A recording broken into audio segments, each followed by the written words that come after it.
छठ पूजा की संपूर्ण व्रत कथा।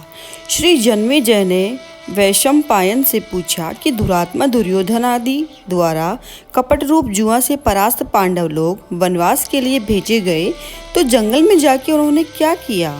वैशंपायन जी बोले, हे जन्मेजय सुनो, वह पांडु के पुत्र पांडव लोग अत्यंत दुख सागर में डूबे हुए वनवास के लिए घोर जंगल में जाकर दुख और चिंता से चिंतित हो वन में रहने लगे। वन के फल फूल खाकर पृथ्वी तल में शयन करते हुए केला और भोजपत्र का वस्त्र पहनकर दुख से दिन काटने लगे। राजकन्या सुख को भोगने वाली पतिव्रता धर्म को पालती हुई गजगामिनी द्रौपदी भी पतियों के साथ वन को गई थी। जिस स्थान में द्रौपदी सहित पांडव लोग थे वहां पर ब्रह्मवेत्ता तपोरूप 88,000 मुनि लोग जा पहुँचे। ऋषियों को आए हुए जानकर महाराज युधिष्ठिर अत्यंत चिंता से घबरा उठे कि इन महात्माओं के भोजन के लिए क्या प्रबंध करें।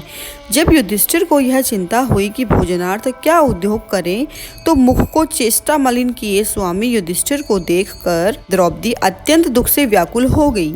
उसी क्षण द्रौपदी निज पुरोहित महाराज धौम्य को पवित्र आसन पर बैठाकर प्रदक्षिणा पूर्वक नमस्कार करके नेत्रों में आंसू भरकर कुलधर्म रक्षक द्रौपदी प्रेम पूर्वक गदगद वचन से बोली, हे धौम्य, हे धौम्य, हे महाभाग, इन दुखित पांडु पुत्रों को देखो।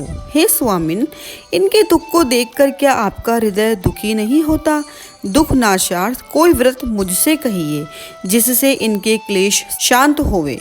थोड़े ही समय से प्रत्यक्ष महत् पुण्य को देने वाला व्रत कहिए जिससे हमारे स्वामी पृथ्वी तल में सुखी होवें, जिससे शत्रु का नाश होवे, निज राज्य लक्ष्मी वापस मिले और इस समय हमारे यहाँ आए हुए ब्राह्मणों को दुग्धपान करने को मिल जावे।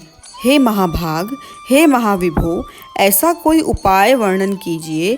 द्रौपदी के यह वचन सुनकर वैशंपायन जी जन्मेजय जी से कहते हैं, ब्राह्मणों में श्रेष्ठ महाराज धौम्य जी प्रसन्न होकर मुहूर्त मात्र ध्यान स्थित होकर द्रौपदी से बोले, हे पांचाल पुत्री, एक उत्तम व्रत को सुनो।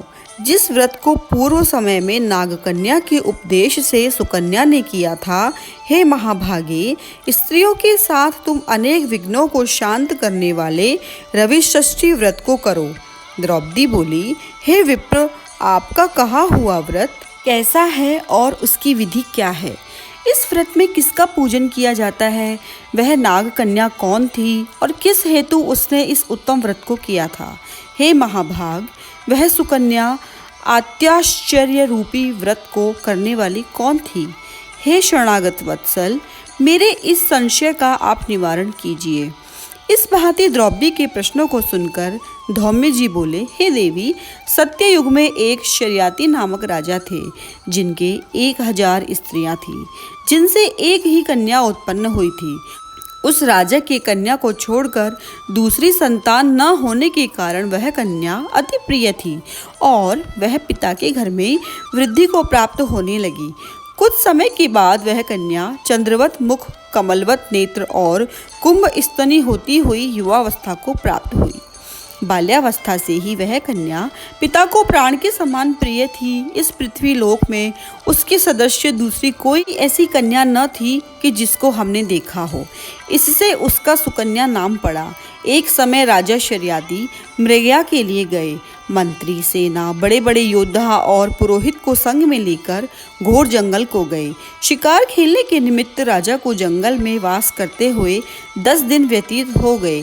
राजा शर्याती दिन में शिकार खेलकर रात्रि में स्त्रियों के साथ क्रीड़ा करते हुए जंगल में रहने लगे। एक समय सखियों के साथ सुकन्या फूल लेने के लिए जंगल में गई। वहां पर च्वैन मुनि का स्थान था।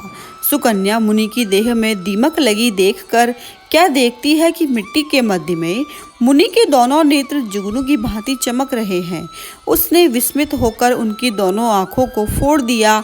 तब तो मुनि के नेत्रों से रुधिर की धारा बहने लगी और वह चकोराक्षी सुकन्या फूलों को लेकर सखियों के साथ गृह को चली आई। च्यवन मुनि के नेत्र सुकन्या द्वारा जो फोड़ दिए गए थे, इससे राजा और सेना का मलमूत्र आदि सब बंद हो गया और सभी हाहाकार करने लगी।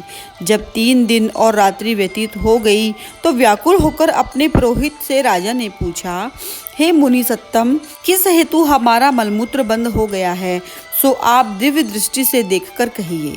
पुरोहित जी बोले, हे राजन, भार्गव वंशी च्यवन नामक एक ऋषि इसी वन में घोर तपस्या कर रहे हैं, जिनके शरीर में दीमक लगकर मांस खा गए हैं तथा हड्डी मात्र मिट्टी से लिपटी हुई है। हे राजन, आपकी कन्या ने अज्ञानतावश उन महाराज के दोनों नेत्र कांटों से फोड़ दिए हैं, जिससे रुधिर बह रहा है। उन्हीं के क्रोध से यह कष्ट उत्पन्न हुआ है। सो हे राजन, आप उनको प्रसन्न करिए और अपनी कन्या उन्हें दे दीजिए। कन्यादान से यह मुनि च्यवन जी प्रसन्न हो जाएंगे। यह पुरोहित के वचन सुनकर राजा शर्याती सुकन्या को साथ लेकर ऋषि के पास गए और जल छोड़ने पर हड्डी मात्र के दर्शन हुए। नेत्रहीन ऋषि को देखकर राजा बोले, हे प्रभु, मेरी कन्या से अनजाने में यह अपराध हुआ है, जिससे आपके ये नेत्र फूट गए हैं। हे मुनिवर, आपकी सेवा के हेतु हम अपनी कन्या आपको देते हैं, जिसमें आपको कष्ट न होवे। राजा के ये वचन सुनकर ऋषि बड़े प्रसन्न हुए। उसी समय राजा शर्याती ने सुकन्या को ऋषि के लिए दान कर दिया। राजा से कन्या पाकर मुनि अत्यंत प्रसन्न हुए और उनका क्रोध शांत हो गया। तब राजा को मलमूत्र हुआ और सेना सहित प्रसन्न चित्त राजा अपने देश को गए। वह सुकन्या नेत्रहीन च्यवन जी की सेवा करने लगी। वह सुकन्या कार्तिक मास में एक दिन जल के लिए पुष्करणी में गई। वहां पर उसने अनेक आभूषणों से युक्त नागकन्या को देखा। श्री कश्यप जी के यज्ञ मंडप में सूर्य भगवान का पूजन करती हुई नागकन्या को देखकर सुकन्या धीरे से उसके पास जाकर पूछती है, हे महाभागे, आप क्या करती हैं? किस कारण यहाँ आई हैं? सुकन्या के इन वचनों को सुनकर नागकन्या बोली कि हे साध्वी, मैं नागकन्या हूँ, व्रत धारण कर कश्यप जी के पूजनार्थ यहाँ आई हूँ। सुकन्या बोली, इस व्रत का और पूजा का क्या प्रभाव है और इसका क्या फल है? इस पूजा की विधि क्या है? किस महीने और किस तिथि को यह उत्तम व्रत किया जाता है? नागकन्या ने कहा, कार्तिक शुक्ल षष्ठी को सप्तमी युक्त होने पर सर्व मनोरथ सिद्धि के लिए यह व्रत किया जाता है। व्रती को चाहिए कि पंचमी के दिन नियम से व्रत को धारण करें, सायंकाल में खीर का भोजन करके पृथ्वी पर सोवें, छठ के दिन व्रत रहे, दिन में 4 रंगों से सुशोभित मंडप में सूर्य नारायण का पूजन करें और रात्रि में जागरण करें।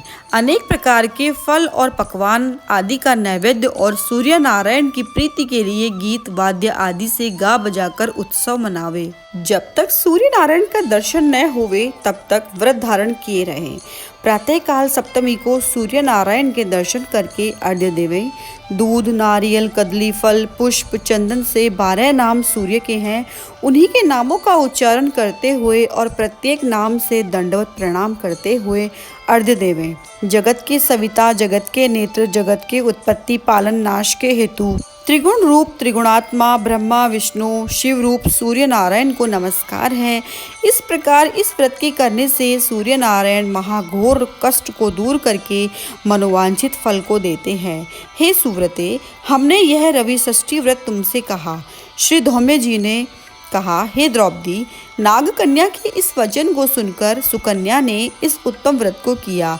इसी व्रत के प्रभाव से च्यवन महाराज के नेत्र पुनः पूर्ववत हो गए। ऋषि स्वस्थ होकर सुख भोगने लगे। इससे हे पांचाल नंदिनी, तुम भी इस उत्तम व्रत को करो। इसी व्रत के प्रभाव से तुम्हारे पति पुनः राज्य लक्ष्मी को पाएंगे और निसंदेह तुम्हारा कल्याण होगा।